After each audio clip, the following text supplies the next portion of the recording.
May 13, you're recorded as saying, katunayan, nakiusap nga po ako kay John Consulta na puntahan kami dito sa Sequoia Hotel dahil meron po kaming planning mula po pa kaninang umaga, and you went on to say nandun ka with all the deputy directors, etc. Do you confirm?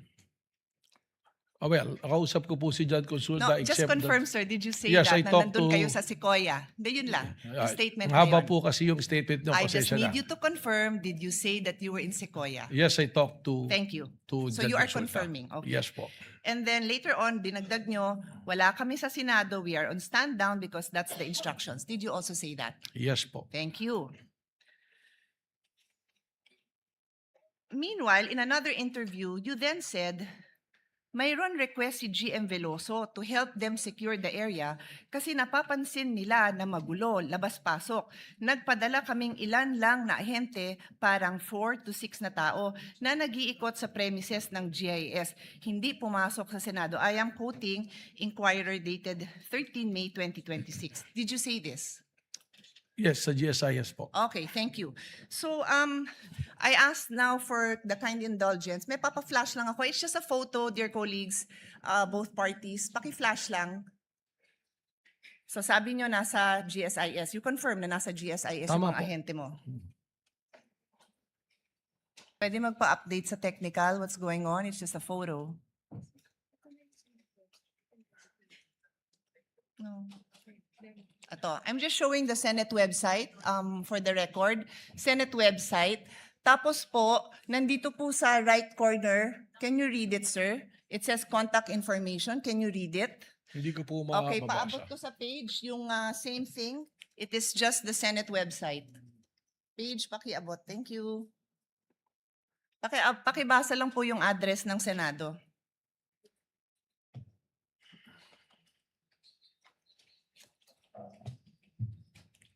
Contact information, GSIS Building, JW Jokno Building, Pasay City, 1300 Metro Manila, 632-8552. Okay na po yung phone number, no need. Opo. So pakiulit, ano hong building? GSIS Building po. Opo, kasi nag-iisa lang naman ho ang address namin. Umuupa po kami dito sa GSIS. Iisang building lang ho po yun.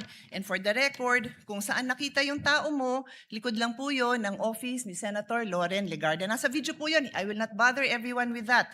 Kung gusto nyo, presiding officer, I can, but for now, I won't. Kasama po yun sa area na inuupahan ng Senado sa GSIS. We are paying rent for the information of all. So yan po ang gusto ko lang ma-establish. It seems kasi po na you swore an oath, no, to tell the truth, the whole truth, and nothing but the truth. Is that correct? Yes po. Thank you very much. So sa kaalaman po ng ating mga nanunood at masigasig na taga-subaybay ng mga kababayan natin, Rule 133 on the weight and sufficiency of evidence. Sabi sa Section 1, preponderance of evidence, in determining where the preponderance or superior weight of evidence on the issues involved lies, the court may consider all the facts and circumstances of the case, the witness's manner of testifying, their intelligence, and also their personal credibility. Furthermore, in Section 11 of Rule 132, a witness may be impeached by evidence that his or her general reputation for truth, honesty, or integrity is bad. So nag-ring na yung bell, I will be loyal, I will follow this na lang, pero may record pa sana akong papakita. If the body wants, I will show the video na sinabi din po ni NBI Director in interview, wala pong nasaktan, wala pong nangbugbog, but we have a video, alam po ng lahat ng mga kasamahan natin na yung OSAA, yung aming pong personnel, binugbog. May video po tayo niyan. I leave it to the body, I leave it to the presiding officer if we want to take up the time of this court to show that. Yun lang po, maraming salamat.